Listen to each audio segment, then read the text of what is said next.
देखिए, सवाल कर रहा है समीकरणों 5x-y बराबर 5 और 3x-y बराबर 3 के ग्राफ खींचना है और इसका इस प्रकार से जो त्रिभुज बनेगा इस ग्राफ का उसका क्षेत्रफल भी ज्ञात करना है।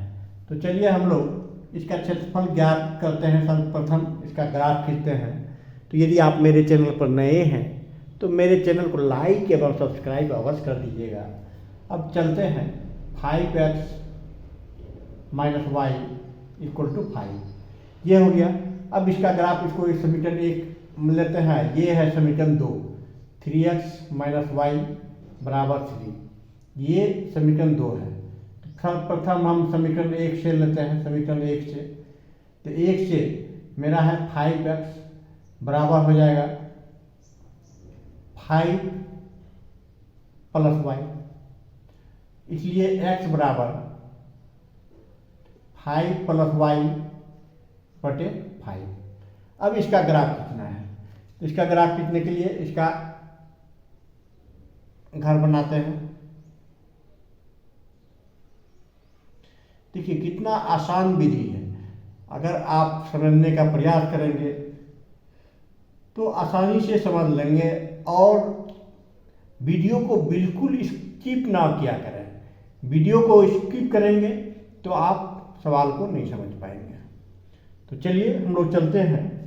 अब है x equal to 5 plus y. अगर y का मान हम -5 रखते हैं, y का मान अगर -5 रखते हैं तब यहाँ क्या हो जाएगा 5 माइनस 5/5 यानी 0/5 इक्वल टू 0। ये 0 हो जाएगा।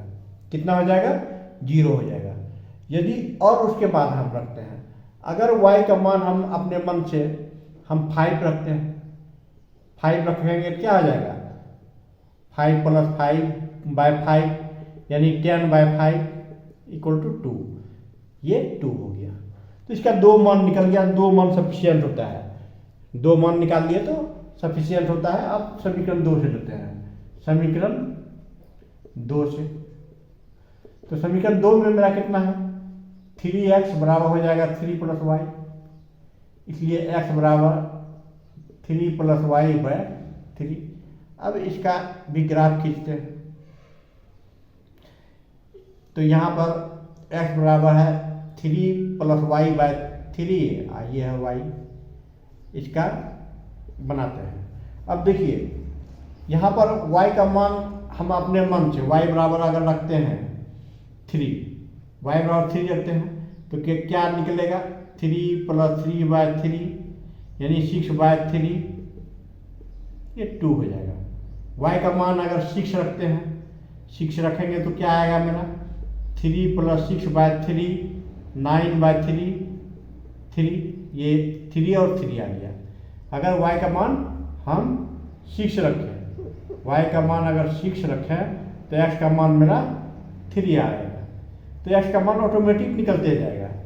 ठीक है, इस पे मान रखते जाएंगे तो इस पे निकलते जाएगा। समीकरण का 2 पॉइंट तक मान निकाल लेना है, सफिशियंट होता है। अब हम लोग चलते हैं इस पे वैल्यू पुट करने के लिए। पहला है x0 y माइनस 5। देखिए x0 ये वाला पॉइंट जो है 0 है, तो x0 प्लस वाला इधर है और y माइनस 5, y माइनस 5 कहाँ पर है नीचे है।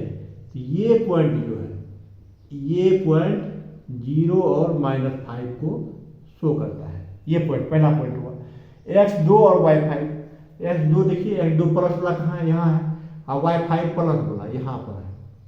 तो 1 2 ये पॉइंट हुआ 2 और 5, ये 2 और 5। अब इस पॉइंट को हम मिलाएंगे। इस पॉइंट को हम मिलाते हैं तो कितना आता है ये देखिए। चलिए इसको मिलाते हैं थोड़ी देर के बाद। पहले पॉइंट शो कर देते हैं। x बराबर 2 और y बराबर 3। अब है x2 y3, x2 कहाँ पर यहाँ है और y3 यहाँ पर है। ये इसका पॉइंट 2 और 3। अब देखिए x3 y6, तो x3 यहाँ पर है और y6 यहाँ पर है, ये 3 और 6। अब इसमें है जिसका जो पॉइंट है उसको हम मिलाते हैं। मिलाएंगे तो कितना आएगा ये देखिए। अब देखिए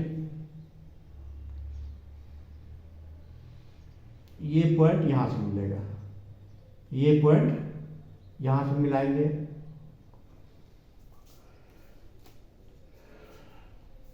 तो कैसे मिलाते हैं देखिए।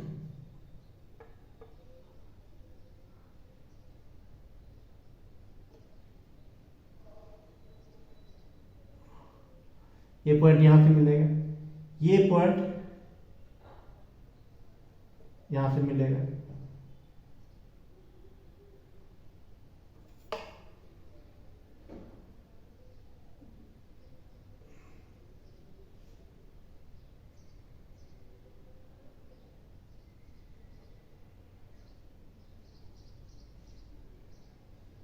ये थोड़ा टेढ़ा हो गया, तो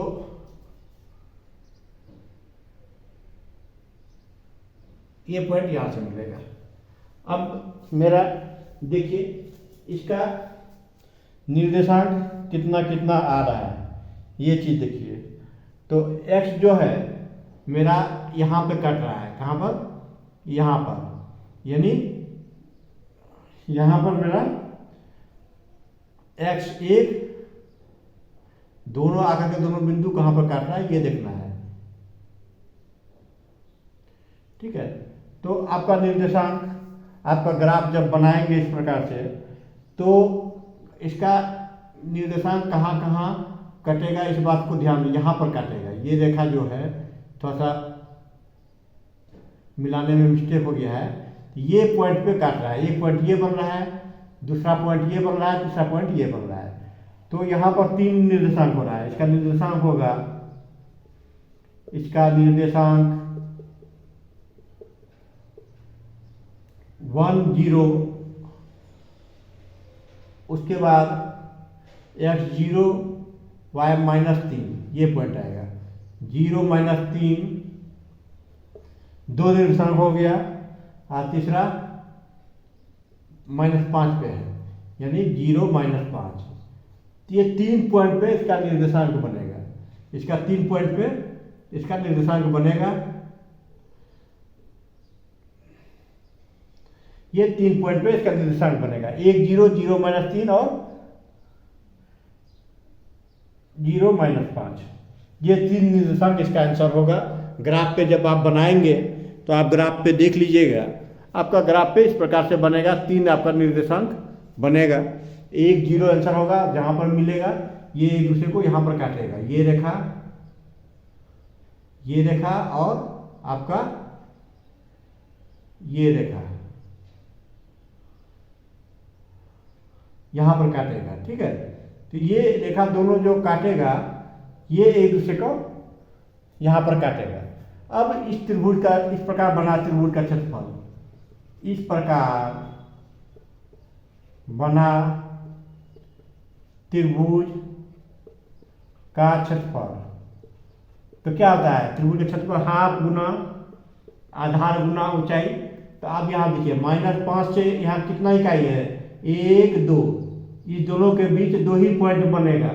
आप ध्यान से ग्राफ पे बनाइएगा कॉपी पे तो और स्पष्ट बनेगा। 1 2 2 पॉइंट बनेगा, यानी आधार बन गया 2 इकाई। और क्षेत्रफल ये ऊंचाई, ये ऊंचाई लीजिए, त्रिभुज तो यहीं से बन रहा है। त्रिभुज आपका ये बना, यानी ये त्रिभुज बना आपका, ये एक पार्ट, यहाँ से 2 पार्ट और ये त्रिभुज 3 पार्ट बना है।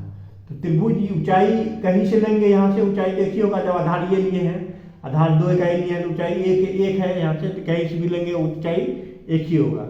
तो ये 2 2 कैंसिल हो गया, तो हाफ गुना आधार गुना ऊंचाई, तो हाफ यानी 1 इकाई। क्षेत्रफल 1 वर्ग इकाई, इसका क्षेत्रफल जो निकलेगा त्रिभुज का 1 वर्ग इकाई, इसका क्षेत्रफल निकल गया। जितना भी निकालेंगे इसका क्षेत्रफल 1 वर्ग इकाई निकल गया। तो आप ग्राफ पे स्पष्ट रूप से समझें, अगर नहीं समझेंगे तो और डिस्क्रिप्शन में लिखे तो और अधिक से समझाएंगे। ग्राफ कॉपी ले करके ये बोर्ड पे ग्राफ पेपर पे अगर लेंगे तो ये स्पष्ट आपको क्लियर होगा। चलिए चैनल को लाइक और सब्सक्राइब कर दीजिए। आज के लिए इतना ही, धन्यवाद।